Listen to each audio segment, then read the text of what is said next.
Welcome to the Garden Report, powered by SeatGeek. I am Jared Weiss. This is Jimmy Toscano. What up, though? The Celtics just survived the Orlando Magic. They won 117 to 116. I didn't think you'd be saying that. I didn't think we'd be saying it either. But first, I'm going to tell you about SeatGeek. If you go to SeatGeek and you enter in the settings section, Garden Report as your promo code, you're going to get a $20 rebate when you buy any ticket on SeatGeek. If you want to get tickets to see the Cavs play next Wednesday in a game that could decide the first seed in the Eastern Conference, get those tickets on SeatGeek. That is the best way to do it. You're going to get a $20 rebate when you use the code Garden Report. We got John Mayer coming up, too. Whatever's more important to you, John Mayer, LeBron James, doesn't matter. Now, let's talk about what happened at the very last play of this game. Now, cut back to Wednesday night when we were standing at this exact same spot, and we were fresh off of Malcolm Brogdon, who kind of jumped ahead in our minds in the Rookie of the Year contest. He had a beautiful game-winning shot over Avery Bradley with 3 seconds left. Cut to tonight. A little bit lucky. Cut to tonight. The Celtics, they miss a three. Isaiah Thomas misses a contested three. I think it was Terrence Ross got the rebound, new player on the Magic. Instead of calling a timeout, they had 2 timeouts left. Instead of getting Isaiah Thomas off the court, which I think was a point that you raised to me. It's an interesting, bold move by Frank Vogel there. They take it down court. Elfrid Payton, he starts going downhill slowly but powerfully. He gets the ball top of the key. He has a one-on-one matchup with Amir Johnson. He takes him right. Amir gets twisted around, stays with Elfrid Payton, goes up. And what happens? Contested. He contested. He said he got a finger on it. But we saw Elfrid Payton hit rim. Elfrid Payton, he hit rim on that shot, and they lost the game there.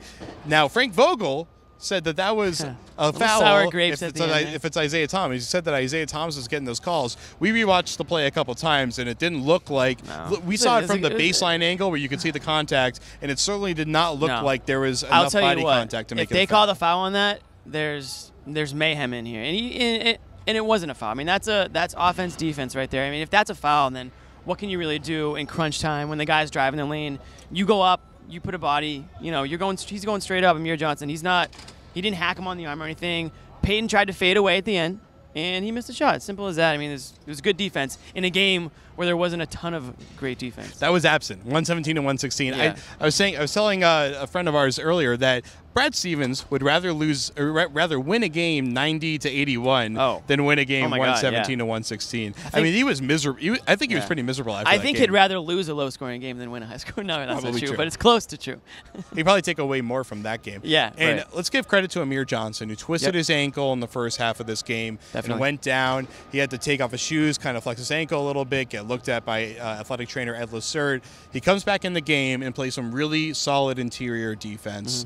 As bad as the defense was in this game, he played some good interior defense here, had some really nice stops laid, had a few blocks, had that crucial play to win the game for them. Amir came back in the locker room. I see him walking around the locker room, and he's limping, he's ginger. He had to sit down for his post-game press conference. I mean, he was... That's true. I didn't really put that together. He was sore. He said he was sore. He says he's questionable, essentially, to play in New York on Sunday. But credit to Amir Johnson. He was really struggling with his interior defense. He was late on everything before the All-Star break. So bad that the lights were going out in the building as they just did. But he's really been solid in the last few weeks. Oh, yeah. I think he's been, along with Jay Crowder, I think Crowder and Johnson have really stepped up over the last few weeks, like you mentioned. Fans have all been talking about, they need more of an inside presence. They need somebody on the glass. They need a rim projector. I think Amir Johnson, he's not going to make the All-Star team, let's be real, but he has definitely stepped up these last few weeks. He's given the Celtics what they need. He comes in, he's ready. He comes in, sometimes then they go small ball. He's not in there late in games, but when he needs to be, like tonight, he makes big plays down the stretch. He's a veteran. I mean, he's just 29 years old, but he's been in the league for like 11 years now. 45 years. Yeah, 45 years. It feels that way. So he's been there, done that, and you're seeing him sort of get locked in down the stretch here. All right, well, when we come back, we'll talk about the guy that he was guarding down the stretch, someone named Aaron Gordon, who had a huge game. We'll talk about Aaron Gordon versus Isaiah Thomas. And the debut of the dancing bear, Gershon Yabusele, who had a very impressive night in Maine for the Red Claws. We'll be right back the on the playoff-bound Red Claws. On CLNS Radio and Celtics Blog.